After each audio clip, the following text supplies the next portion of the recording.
Amin Tuhan, amin Tuhan. Sungguh Tuhan kami butuh untuk terhubung selalu dengan Engkau Tuhan. Karena kami sadar Tuhan bahwa hidup kami semata-mata anugerah Tuhan. Kalau Engkau Tuhan rela mati Tuhan di kayu salib untuk kami. Kami tahu Tuhan bahwa betapa berharganya pengorbananmu untuk kami. Betapa mahalnya darahmu yang tertumpah untuk kami. Tetapi kami juga boleh bersyukur. Kami boleh bersuka cita. Sebab kami tahu bahwa kami pun begitu berharganya di mata Tuhan. Sehingga Engkau rela memberikan nyawamu untuk kami. Karena itu Tuhan kami tahu salibmu, penebusanmu bukan cuma untuk membebaskan kami. Tetapi Engkau punya tujuan yang lebih besar. Engkau punya kemuliaan yang Engkau sediakan bagi setiap kami yang telah Engkau tebus Tuhan. Kami tidak mau menjadi yang begitu-begitu saja. Kami tidak mau Tuhan setelah menerima darah Yesus yang mahal. Hidup kami hanya begini-begini saja Tuhan. Kami mau belajar. Kami mau dididik. Kami mau dilatih. Untuk hidup kami sungguh-sungguh layak memancarkan kemuliaan salib Kristus dari kehidupan kami. Kami sungguh-sungguh Tuhan menjadi umat yang layak menerima darah Yesus yang membebaskan kami. Supaya dunia tahu hanya Engkaulah Tuhan Juru Selamat, Tuhan Penolong, Bapa yang baik, Bapa yang dahsyat dan setia. Supaya dunia tahu tidak ada Tuhan selain Engkau yang kami sembah di dalam nama Yesus Kristus. Karena Engkaulah yang sudah memberikan nyawamu bagi kami. Kami sudah lunas ditebus. Karena itu kami layak untuk bersyukur di hadapan-Mu. Hari ini Bapa, beri kami roti kehidupan dan air kehidupan yang baru, yang menyegarkan kami. Sebab kami tahu setiap kami punya perjuangan, punya pergumulan di dalam hidup kami. Tetapi oleh firman-Mu, oleh janji-janji-Mu, kami cakap melakukan segala perkara bersama Yesus yang memampukan kami. Dalam nama Yesus Tuhan, buka pikiran kami, hati kami untuk boleh memahami setiap firman-Mu. Hanya nama-Mu yang ditinggikan di tempat ini. Hanya Engkau yang dimuliakan di tempat ini. Berbicaralah Bapa, ini anak-anak-Mu yang mencintai Engkau. Berkaryalah Roh Kudus sebebas-bebasnya. Karena kami membuka hidup kami sepenuhnya atas kedaulatan-Mu. Terima kasih Bapa. Dalam nama Yesus kami sambut firman-Mu. Haleluya. Amin. Silakan duduk. Terima kasih tim worship yang luar biasa. Haleluya. Shalom. Senang sekali ada di sini lagi. Sekali lagi terima kasih untuk Ibu Dona, Pastor Roy dan seluruh tim penggembalaan, tim pelayanan di tempat ini. Ya. Tema yang diberikan adalah bagaimana mendapatkan kasih karunia lebih lagi. Ya, jadi saya membawakan satu subtema bagaimana kita mengatasi gunung-gunung dengan kasih karunia. Kita buka dengan satu ayat di Mazmur 121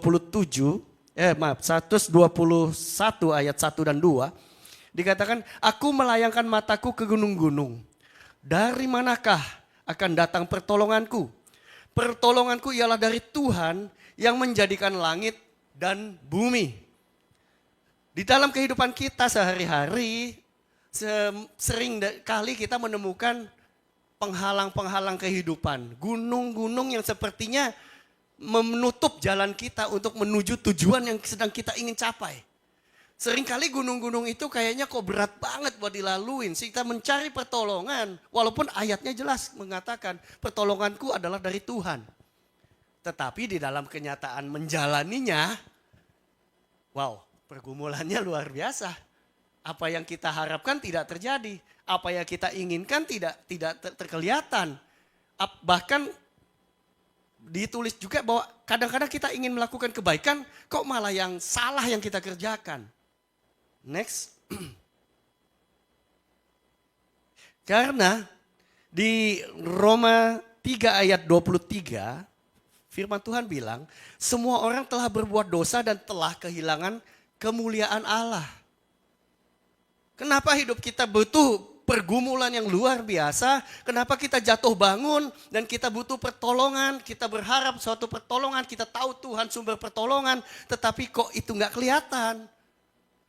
Karena kita masih hidup di dalam dunia yang memang sudah terkorup oleh dosa.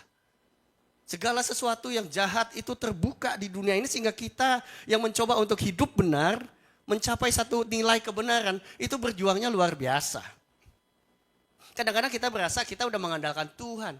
Kita sudah melakukan sesuatu sesuai yang Tuhan mau. Tadi pagi saya memberi satu ilustrasi begini, ada seorang, saya panggilnya namanya si Ucok lah ya.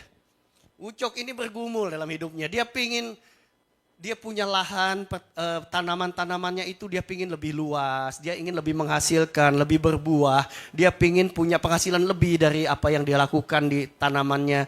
Tetapi kok kayaknya apa yang dia kerjakan gagal terus, sehingga dia bergumul dengan Tuhan. Suatu malam dia mimpi. Dalam mimpinya Tuhan menunjukkan bukit yang ada di dekat lahannya itu, dia bilang, kamu lihat bukit itu?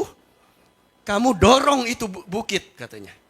Wah, ini mimpi nih, tuntunan Tuhan nih.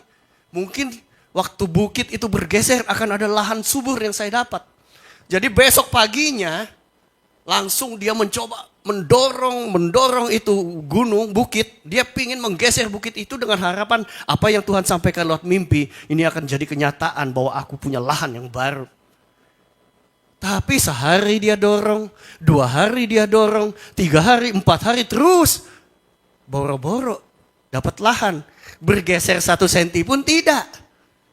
Ya gimana katanya, saya mendorong sekuat tenaga, bukit itu kan gak bergeser. Sehingga akhirnya dia mulai putus asa. Dan mulai berpikir, jangan-jangan ini bukan dari Tuhan. Bukankah dalam hidup kita sering juga begitu? Kita merasa bahwa kita punya panggilan. Kita merasa kita punya satu tujuan yang Tuhan percayakan. Tapi waktu kita sudah setia lakukan, kita sudah berjalan, kok kayaknya nggak ada hasil apa-apa ya? Nggak ada pertumbuhan yang saya mau.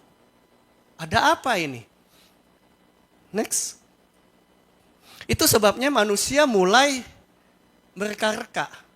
Mulai mencari-cari cara. Bahwa seperti kita ini sudah dikatakan kita ini jatuh di dalam satu dunia yang sudah terkorupsi dosa. Satu lubang yang namanya dosa, hukumannya adalah maut. Semua orang berjuang pingin keluar dari lubang itu. Sehingga mulai mencari cara. Dengan berbagai ajaran. Dengan berbagai pemikiran. Lalu dengan berbagai keyakinan. Agama-agama. Kita mencari cara bagaimana bisa keluar dari lubang dosa tadi. Ada yang ngajarkan kamu harus banyak berbuat baik. Ada yang ngajarin ayo banyak-banyak amal. Ada yang ngajarin harus melawan kedagingan. Kamu harus tinggalkan kenyamanan. Kamu harus banyak meditasi. Banyak yang diajarkan supaya apa? Supaya lepas dari ikatan dosa tadi. Firman Tuhan di Ratapan 3 ayatnya ke-18 sampai 23 berbicara, sangkaku, hilang lenyaplah kemasyuranku dan harapanku kepada Tuhan. Ingatlah akan sengsaraku dan pengembaraanku, akan ipuh dan racun itu. Jiwaku selalu teringat akan hal itu dan tertekan dalam diriku. Tetapi hal inilah yang kuperhatikan, oleh sebab itu aku akan berharap. Tak berkesudahan kasih setia Tuhan, tak habis-habisnya rahmatnya, selalu baru tiap pagi, besar kesetiaanmu. Di dalam kitab Ratapan ini, jiwaku selalu teringat akan hal itu. Jiwa kita akhirnya tertekan. Karena kita rasanya udah berupaya, sudah berusaha, sudah bekerja. Sekuat tenaga, kemampuan kita. Tapi gak bisa keluar. Tapi masih juga terjebak di dalam lingkaran kegagalan, lingkaran kejatuhan, kekecewaan. Padahal kita sudah mencoba berbagai cara. Itulah yang agama ajarkan, itulah yang pengajaran doktrin-doktrin ajarkan. Cara-cara untuk keluar. Kita diberikan, kamu harus lakukan ini, kamu jangan lakukan itu, kamu harus ini, kamu harus ini. Begitu banyak harus ini, harus ini, harus ini. Sehingga sampai satu pun mungkin kita nggak bisa jalanin. Bayangkan kalau dalam kitab Taurat ada ratusan ketentuan yang harus kita lakukan. Dan satu aja kita gagal semuanya. Kapan kita bisa lepas? Kapan kita bisa menang? Begitu banyak. Kamu harus begini. Kamu harus melepas kedagingan. Kamu harus melepas ego. Kamu tidak boleh terikat dalam kenyamanan.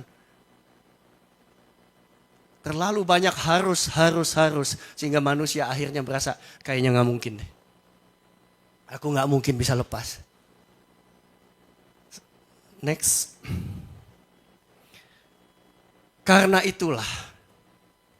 Next. Ya ini. Karena itulah Yesus datang. Teman-teman, Bapak Ibu. Karena di Kolose 2 ayat 13 dikatakan kita ini mati karena dosa. Dan kita itu terikat di dalam natural dosa yang belum dibuang dari hidup kita. Itulah sebabnya Yesus datang mengampuni dosa kita dan membuat kita hidup. Di dalam lingkaran dosa itu yang pernah saya sampaikan juga rasanya di sini, kita berdosa bukan karena kita sedang melakukan dosa. Tetapi kita melakukan dosa karena kita membawa natural warisan dosa itu sejak dari kita dilahirkan. Sehingga rasanya kita ingin berbuat baik pun seringkali kesalahan dan dosa yang kita bikin. Karena kita terikat. Itulah sebabnya Yesus tidak datang dengan menyambut kita dengan kamu mau keluar dari lubang itu ya. Kamu pertama, kamu harus kuatkan kakimu. Kamu harus belajar memanjat. Kamu harus begini, doa 3 jam, puasa 5 hari. Enggak. Yesus datang waktu dia melihat kita di dalam lubang dosa itu. Tuhan Yesus turun ke lubang itu. Dia mengambil posisi kita. Dia menggantikan posisi kita. Dan dia mengangkat kita supaya kita bisa keluar dari lubang itu. Dia tidak mengajarkan do this, do that, do this, do that. No. Dia turun, dia mengambil posisi kita, dia mengangkat kita supaya kita mampu keluar. Itu sebabnya dia mati buat kita. Supaya apa? Supaya kita mendapatkan grace, kasih karunia. Sebab tanpa itu, kita hidup itu harusnya ada satu hukum, justice. Harusnya upah dosa adalah maut. Tetapi bukan cuma pengampunan, tapi Tuhan memberikan grace. Apa itu? Ilustrasinya begini teman-teman Bapak Ibu. Suatu hari kita sedang kendarakan mobil, tiba-tiba kita melanggar lalu lintas. Dan kita dihentikan oleh polisi. Nanti Pak, buka jendela, mana surat-surat? Nah, kita nggak mungkin kan ngomong begini ya, Pak, saya ini udah 15 tahun bawa mobil. Nggak pernah lo ngelanggar aturan Pak, baru kali ini. Sekali ini doang Pak. Udahlah Pak, maklumin aja. 15 tahun saya nggak pernah dosa Pak. Baru kali ini doang kok. Cincai lah Pak. Apa polisi bisa cincai? Bapak Ibu, itulah hukum di dunia. Mungkin kita melakukan 1000 kebaikan. Tapi waktu kita melakukan satu saja kejahatan, 1000 kebaikan dilupakan orang. Kamu akan dicap oleh satu kesalahan yang kamu bikin. 50 tahun kamu berbuat baik, jujur, menolong orang. Satu kali, satu hari kamu terjatuh, tergoda, kamu mencuri. Maka cap sebagai pencuri akan mengikuti kamu oleh orang-orang sekitar kamu. Mereka gak ingat kebaikanmu. Itu dunia. Hukum adalah hukum. Tetapi mungkin waktu itu polisinya ngelihat, tapi Bapak ini kayaknya orang baik loh Pak ya. Kayaknya ya sudahlah Pak, lagian hari ini saya lagi happy nih Pak. Anak saya lagi ulang tahun Pak, saya lagi dapat bonus dari kantor. Udahlah Pak, kali ini saya ampunin Bapak. Bapak boleh pergi, saya nggak tilang. Tetapi jangan diulangi lagi. Itu mercy. Kita dapat pengampunan. Harusnya kita ditilang, kita diampuni. Tetapi ternyata nggak cukup sampai di situ. Ada yang namanya grace, kasih karunia. Waktu kita mau jalan, oh Pak makasih ya Pak. Terus polisinya bilang begini, bentar. Gini. Di depan sana itu ada supermarket baru. Nah ini saya kebetulan ada nih Pak. Saya punya voucher belanja gratis Pak di sana. Ini 3 juta Pak. Buat Bapak aja ya Pak. Bayangkan Udah kita melakukan kesalahan, kita diampuni, tidak ditilang, dikasih bonus. Dapat voucher belanja. Dan seperti itulah teman-teman Bapak Ibu. Kita yang berdosa harusnya dihukum. Harusnya maut. Tetapi bukan cuma Tuhan Yesus mengampuni. Dia memberikan lebih dari itu.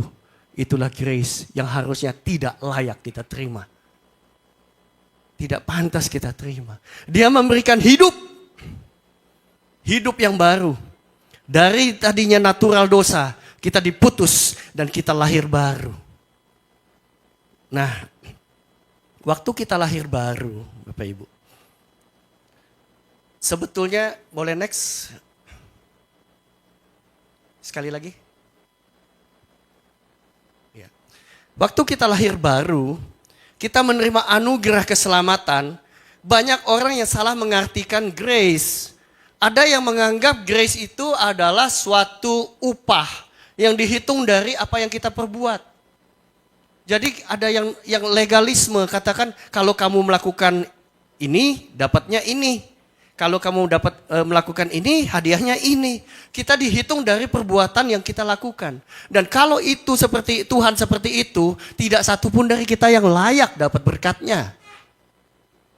Kita diberkati bukan karena perbuatan baik kita. Kita mendapat keselamatan bukan karena perjuangan kita yang sudah cukup sempurna. Bukan karena apa kita, bukan karena kuat dan gagah kita, tapi karena kasih Tuhan semata-mata. Jadi ada orang mengartikan grace sebagai upah sesuai kebaikan kita, itu salah. Karena kita tidak akan cukup layak buat terima. Tapi ada juga yang jadinya hyper grace. Sekali selamat, kamu selamat. Tuhan itu terlalu baik buat hukum kamu. Tuhan gak bakalan biarin kamu, udah hidup seenakmu saja. Yang penting kamu sudah terima Yesus, aman.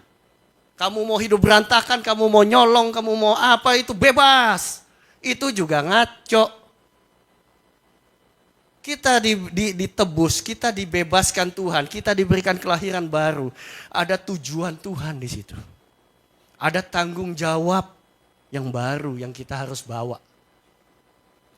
Seringkali kita salah artikan dan dengan hyper grace ini jadi seringkali kita ya malah jadi takut. Kalau orang-orang bilang, lu jadi orang Kristen gak usah kelewat fanatik, kenapa sih? Dikit-dikit Tuhan, dikit-dikit Tuhan, dikit-dikit ayat, dikit-dikit nginjil. Curang-curang dikit gak mau. Ngapain sih lu fanatik amat sih? Aneh deh lu. Sering gak kita digituin? Waktu kita mau benar di hadapan Tuhan, sekeliling kita bisa ngomong, gak usah fanatik gitu deh, aneh lu. Biasa-biasa aja kali, gue juga ibadah, saya juga ibadah kok ke gereja, gak kayak kamu. Seringkali kita malah takut untuk hidup benar, karena kita takut ditinggal orang, dianggap aneh sama orang. Boleh sebelumnya, slide sebelumnya. Ya. Kitab Titus 2 ayat 11-12 katakan gini. Karena kasih karunia Allah yang menyelamatkan semua manusia sudah nyata. Ia mendidik kita supaya kita meninggalkan kefasikan dan keinginan duniawi supaya kita hidup bijaksana, adil dan beribadah di dalam dunia sekarang ini. Jadi kasih karunia bukan cuma memberikan kita kelahiran baru lepas dari dosa. Kasih karunia ini mau mengubahkan kita. Kasih karunia ini mau kita menjadi dewasa. Bapak Ibu yang pernah melahirkan tahu dong. Waktu kita melahirkan bayi. Memang lucu ya. Tetapi kalau sampai dia usia 5, 6, 7 tahun, 8 tahun, 9 tahun. Makan terus disuapin. Susu terus, pakai pampers terus. Cuma ada apa-apa nangis, minta. Apakah itu masih lucu? Waktu bayi lahir, yang pertama dilakukan oleh dokter adalah apa? Memastikan bahwa bayi itu menangis. Kalau bayinya nggak nangis, jangan-jangan jantungnya terganggu. Jangan-jangan ada hal-hal yang tidak beres. Sehingga harus dibuat menangis. Jadi Tuhan tidak membiarkan kita lahir baru untuk hidup sembarangan dan tidak bertumbuh. Dia ingin kita berubah. Dia ingin kita bertumbuh. Dia ingin kita belajar berjalan. Dia ingin kita belajar mendaki. Dia ingin kita belajar untuk memahami, untuk berubah, untuk membawa nama Yesus dalam hidup kita. Kasih karunia bukan cuma memberi lahir baru. Kasih karunia memampukan kita untuk berubah.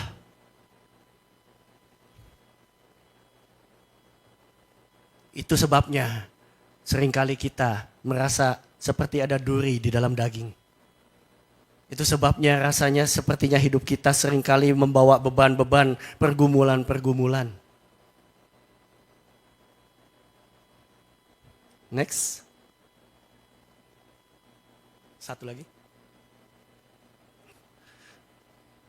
Itu sebabnya di dalam proses perubahan-perubahan ini, teman-teman Bapak Ibu, kita seringkali bertanya-tanya, kenapa sepertinya ada hal yang tidak Tuhan izinkan untuk saya lewatin.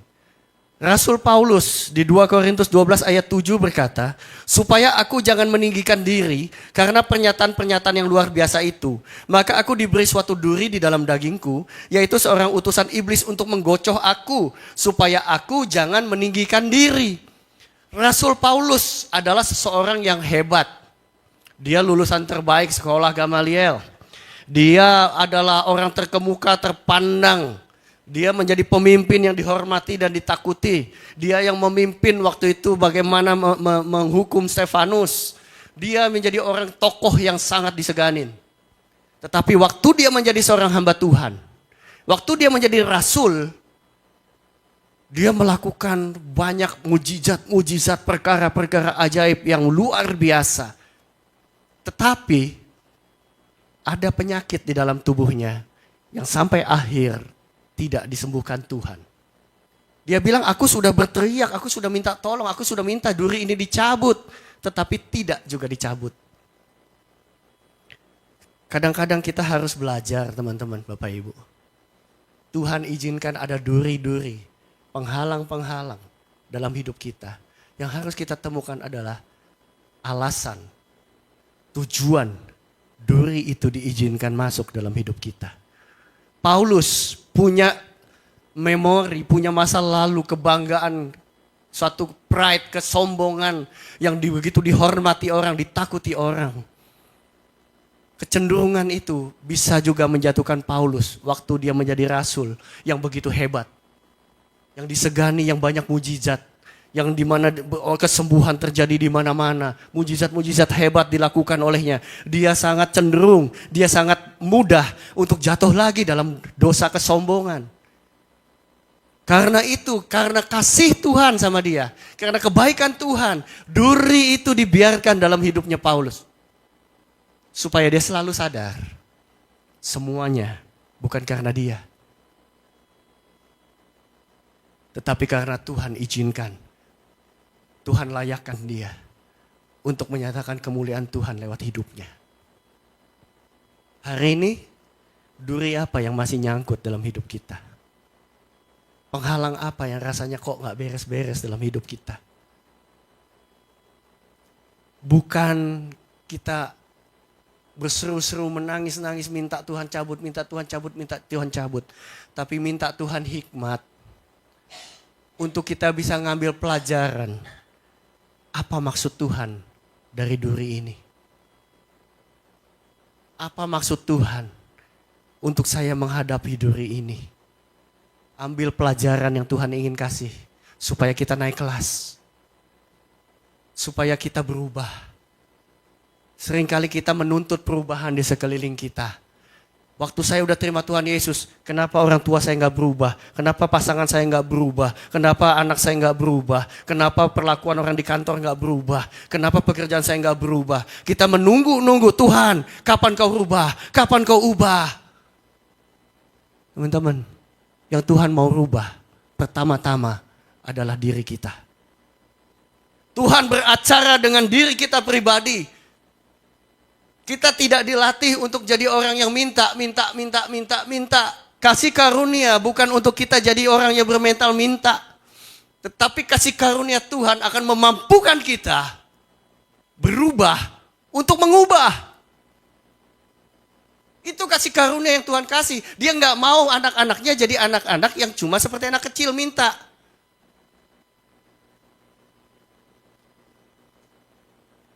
Kasih karunia Tuhan. Makanya Tuhan bilang, di dalam kelemahanmu lah kuasaku semakin nyata.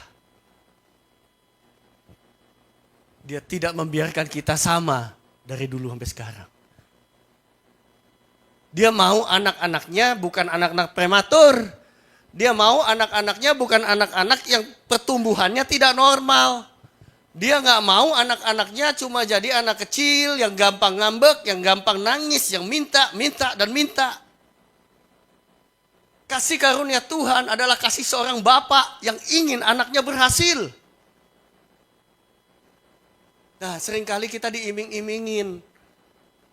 Kasih karunia, nanti Tuhan kasih, nanti Tuhan kasih. Semuanya sudah Tuhan kasih teman-teman, Bapak Ibu. Cuma masalahnya apakah kita mampu mengambilnya atau tidak. Mampu mengolahnya atau tidak. Mampu membuahkannya atau tidak. Semua sudah Tuhan kasih. Manusia diciptakan sesudah bumi semuanya dijadikan indah sama Tuhan. Dia nggak biarkan kita kekurangan. Tetapi seringkali karena mental anak kecil, kita tidak bisa mengolah dan mengambilnya. Ada kisah kan di pedalaman bagaimana sebuah suku untuk bisa diambil hasil buminya, suku ini dimanjakan oleh penjajah, dikasih makanan, dikasih kecukupan makan. Lalu suatu hari hasil buminya sudah tidak punya harga lagi, penjajah sudah tidak tertarik lagi, di-stop. Dan karena hidupnya sudah setiap hari cuma terima, mereka nggak tahu caranya untuk bertahan hidup. Mereka nggak tahu caranya untuk buat makan buat mereka sendiri. Dan akhirnya suku ini hancur dalam kelaparan. Tuhan nggak mau kita kayak begitu teman-teman Bapak Ibu. Jangan lihat anugerah kasih karunia sebagai pemberian yang untuk kemanjaan kita. Next. Karena kasih karunia, bagaimana Tuhan melahirkan kita kembali, bagaimana Tuhan melatih kita, mendidik kita, mengajar kita, menempa kita. Disitulah supaya kasih karunia yang kita terima bisa mengatasi gunung-gunung kehidupan tadi. Zakaria 4 ayat 7 berkata begini, siapakah engkau hai gunung yang besar? Di depan Zerubabel engkau menjadi tanah rata. Ia akan mengangkat batu utama, sedang orang bersorak-sorak. Bagus, bagus sekali batu itu. Kasih karunia kita terima. Waktu kita olah, kita ikut dengan Tuhan, kita bangkitkan kemampuan kita. Kita bertahan di dalam ketaatan, dalam kesetiaan. Pada waktunya, tanpa kita sadarin, si Ucok tadi yang dorong bukit. Waktu dia duduk kecapean, dan dia protes sama Tuhan, dia tanya, Tuhan, bukit ini sudah saya dorong-dorong, tidak bergeser-geser, apa sih Tuhan mau? Lalu Tuhan menjawab dia, coba kamu ingat-ingat mimpi kamu. Apakah saya ada ngomong untuk menggeser? Saya cuma minta kamu mendorong gunung itu. Saya nggak minta kamu geser. Kenapa? Coba kamu lihat sekarang. Ternyata otot-otot tangannya sudah menjadi lebih kuat. Otot-otot kakinya sudah menjadi lebih kuat. Tuhan bilang, permasalahan kamu bukan tanahnya kurang subur. Bukan lahannya kurang luas. Tetapi karena kamu kurang motivasi, kamu kurang stamina, kamu kurang gigih. Sehingga untuk membuat tanaman kamu lebih subur, untuk lebih menghasilkan, bukan gunung yang harus kamu geser. Tetapi semangatmu, motivasimu, ketekunanmu untuk berjuang harus kamu tingkatkan. Tuhan bisa lihat akar masalahnya sebenarnya lebih dari yang kita pikirkan. Dari situ, si Ucok tadi tahu. Yang harus dia lakukan adalah kerja lebih keras. Meluangkan waktu lebih banyak untuk pekerjaannya. Motivasi dirinya untuk terus berjuang. Bukan mencoba menggeser gunung. Jadi Tuhan punya tujuan. Karena Tuhan tahu akar setiap masalah. Tuhan tahu pintu-pintu yang harus kita buka untuk melewati masalah kita. Dan kasih karunia akan memampukan kita menyelesaikan apa yang terhambat. Mungkin banyak dari kita ya, ada hal-hal yang hari ini kita tinggalkan karena rasanya nggak ada hasil apa-apalah. Pelayanan sudah sekian lama, kayaknya nggak ngelihat buahnya. Lalu kita tinggalkan. Tetapi hari ini kita ingat-ingat lagi yuk. Sekian lama kita berjalan sama Tuhan. Sudah berapa banyakkah masalah yang kita lewati tanpa kita sadarin? Sudah berapa kalikah kita pernah berpikir bahwa kita nggak punya pertolongan dan tidak punya jalan keluar untuk menghadapi masalah kita. Tetapi kenyataannya sampai hari ini kita masih bisa berjalan dan melewatinya. Sudah berapa kali kita mau mundur dari Tuhan. Tapi Tuhan gak pernah menyerah sama kita. Kasih karunia bukan cuma meminta dan diberi, meminta dan diberi. Tetapi kasih karunia adalah untuk mengenal siapa Bapa kita. Siapa Yesus kita. Dialah yang lompat ke dalam lubang maut untuk mengangkat kita keluar. Dan kalau dia mau lompat ke lubang maut, dia pasti mau menolong kita. Kasih karunia Tuhan akan membantu kita untuk menambah hikmat. Menambah kemampuan kita. Dikatakan di situ, ia akan mengangkat batu utama. Dalam bahasa Inggrisnya, the capstone. Kalau di dalam properti itu seperti batu terakhir yang ditaruh atau atap yang ditutup sebagai bukti properti itu sudah selesai dibangun. Kalau ada hal-hal yang belum kita selesaikan sama Tuhan, kasih karunia Tuhan menunggu kita menyelesaikannya.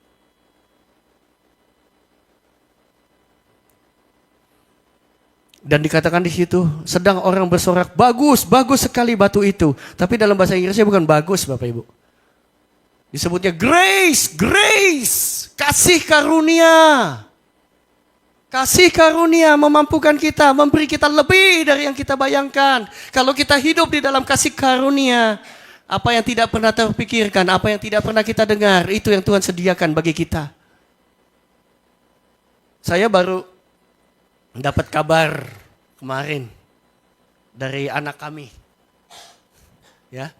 Anak saya kemarin sedang menyelesaikan sidang kelulusan untuk S2-nya dan ada hambatan dalam penyelesaiannya itu karena ada hal-hal yang sepertinya menjadi penghalang, membuat itu terundur, mundur dari waktunya. Sehingga harusnya sudah selesai sebelumnya ternyata jadi mundur. Sampai sekarang baru akan selesai. Seringkali kita berpikir, kenapa Tuhan? Saya sudah kerjakan yang terbaik. Saya sudah berusaha supaya hasil tesis saya ini yang terbaik yang saya kerjakan. Kok dihalang-halangi seperti ini? Seringkali kita nggak ngerti.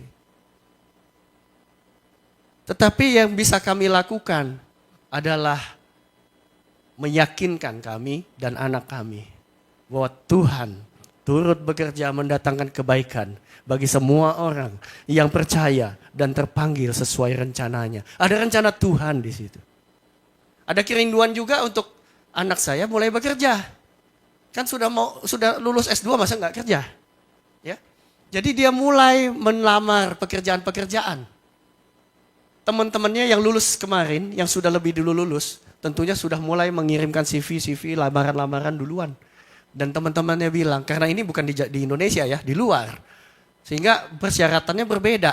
Teman-temannya bilang, susah amat cari kerjaan. Saya udah kirim CV puluhan. Sampai sekarang belum dapat juga kerjaan. Tentunya dengan demikian anak saya juga berpikir, wah saya harus siap mental nih. Harus kirim banyak, dipanggil banyak nih, dapatnya susah gitu ya. Tetapi satu hal di dalam keluarga, di dalam doa saya cuma bilang begini, Tuhan, apa yang terjadi memang gak harus kami mengerti Tuhan.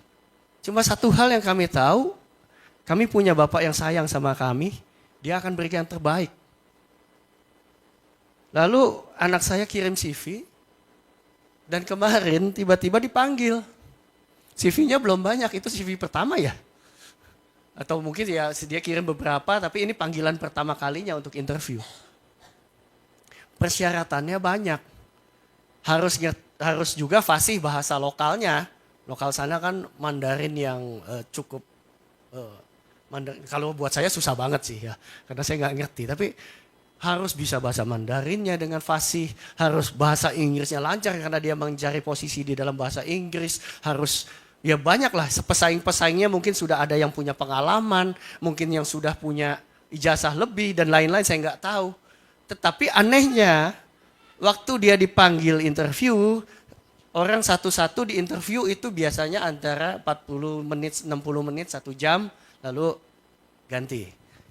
Nah giliran anak saya, dari jam 1 siang dia bilang. Dia interview oleh ownernya sampai jam 5 sore. Nggak kelar-kelar. Dia juga bingung karena apa? Bahasa dia juga belum sempurna untuk memenuhi satu persyaratan. Ada syarat-syarat yang mungkin dalam beberapa hal kurang memenuhin dia bilang. Tetapi kok anehnya dari sekian banyak kandidat yang mungkin lebih fasih, yang mungkin lebih berpengalaman. Anak saya kemarin kabarin kami, hari itu juga dia diterima kerja.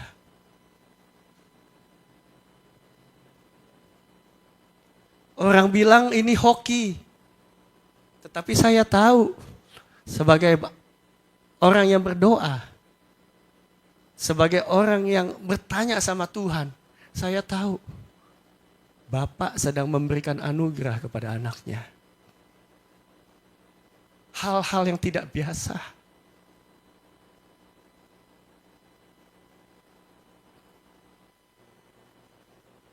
Apakah kita menyadari anugerah-anugerah itu setiap hari? Atau kita lebih fokus sama masalah-masalah yang belum selesai dalam hidup kita? Banyak, masalah yang belum selesai banyak Bapak Ibu. Pergumulan banyak. Pertarungan kita dalam dunia bisnis, dalam dunia kerja, dalam keluarga, dalam macam-macam kehidupan kita itu banyak. Tapi yuk kita lihat yuk. Hari lepas hari yang sudah kita lewati bersama Tuhan yuk. Udah berapa kali dia tolong kita. Dan dia masih Tuhan yang sama. Yang selalu ingin menolong kita. Tetapi dia bukan Bapak yang memanjakan anaknya untuk menjadi anak-anak yang tidak becus.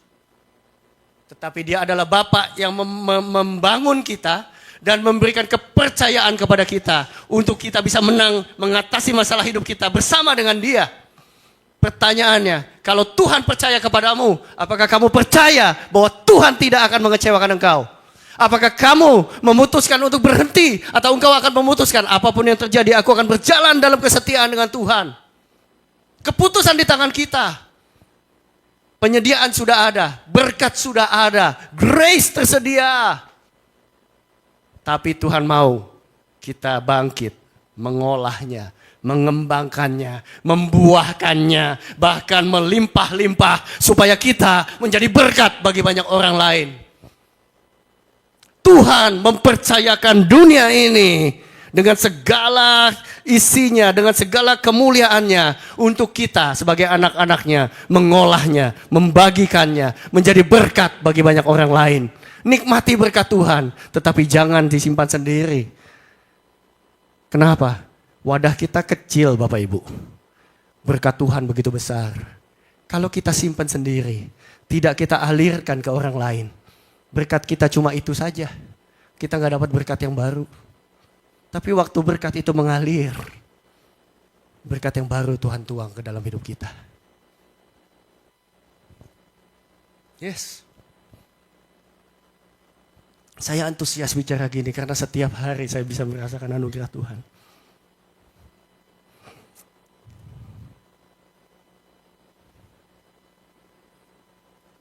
Boleh tanya istri saya.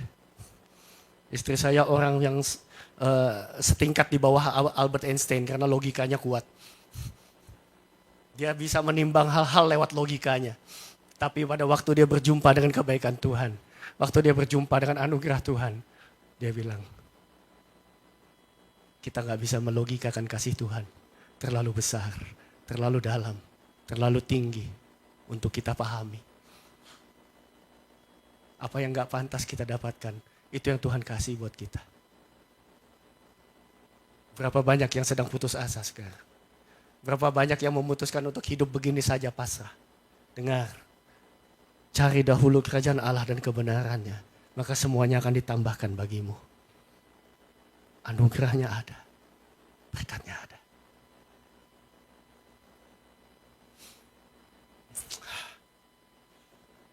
Ya. Bicara anugerah Bapak Ibu adalah bicara mendewasakan iman kita. Ya. Jangan lagi datang. Saya agak sedih waktu datang ke sebuah gereja, lalu dia bilang, kamu kurang duit, datang ke gereja, minta duit sama Tuhan. Halo, kalau mau mengambil duit itu ke ATM. Gak mungkin Tuhan jatuhin dari langit. Cari, minta Tuhan pekerjaan yang bisa kita kerjakan untuk menghasilkan. Bukan begitu, tetapi semua sudah tersedia.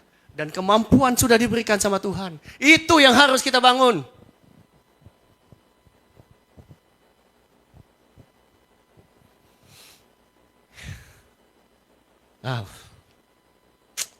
Oke. Tadi lagu apa?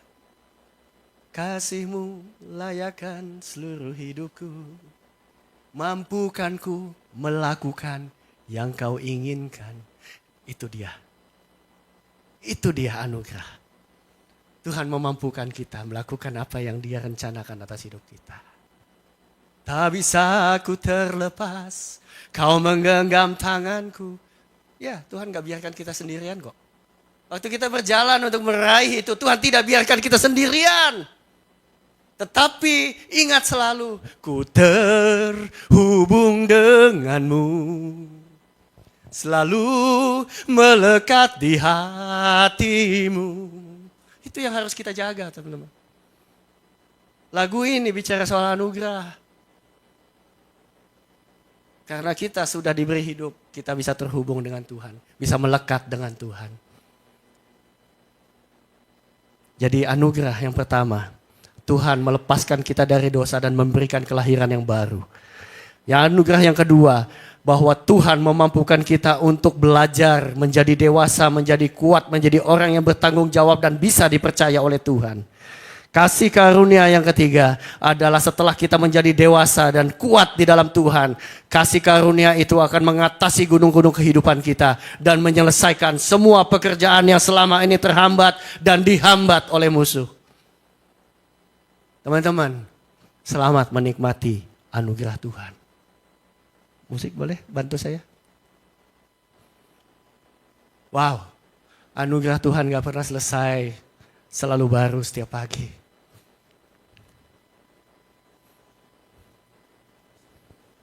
Ku terhubung denganmu, selalu melekat di hatimu.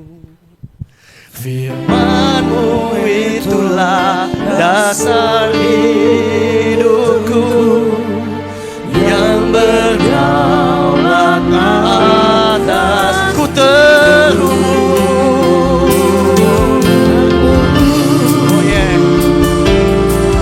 selalu melekat di hatimu. Firman-Mu itulah hidupku yang berdaulat atas. Sekali lagi ku terhubung dengan Tuhan, selalu melekat di hatimu. Firman-Mu itulah dasar hidupku yang berdaulat atasku. Di dalam proses mendewasakan engkau, di dalam proses memampukan engkau, seperti emas sedang dilebur di dalam perapian. Tetapi ketahuilah teman-teman, Bapak Ibu, seorang yang melebur emas harus duduk di samping peleburan, tidak boleh meninggalkan sebentar pun. Kenapa? Karena dia harus mengawasi bagaimana emas itu diproses menjadi murni. Terlalu lama tidak akan baik, terlalu cepat juga tidak akan baik. Sampai satu titik emas itu menjadi murni, barulah si pelebur itu bisa mengangkatnya. Pertanyaannya, kapan emas itu dinilai menjadi murni? Maka sang pelebur akan berkata, pada waktu saya bisa melihat pantulan wajah saya pada emas itu, itulah saatnya emas itu menjadi murni. Dan itulah saatnya emas itu diangkat dari perapian menjadi logam yang dimuliakan, yang ditinggikan nilainya. Yaitu saat wajah sang pelebur terpancar dari logam itu. Saat wajah Kristus terpancar dari hidup kita.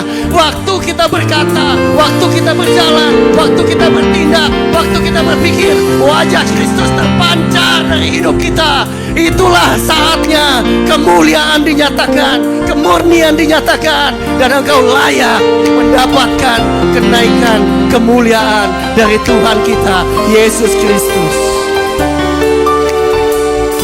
Maukah engkau dimurnikan? Karena pemurnian juga adalah anugerah.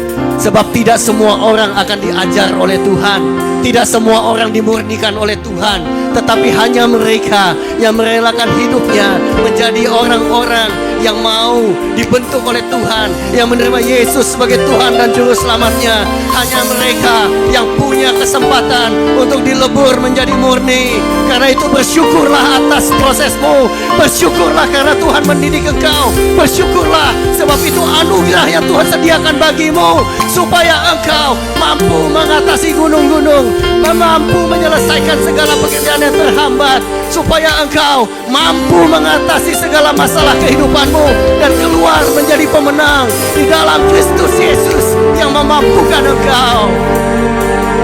Anugerah Allah melimpah atas hidup kita semua. Dia akan mengubah, membentuk, memampukan kita. Jangan putus asa, jangan menyerah. Ku terhubung denganmu, oh Tuhan, selalu melengkapi hatimu. Firman-Mu itulah dasar hidupku, yang berdaulat aku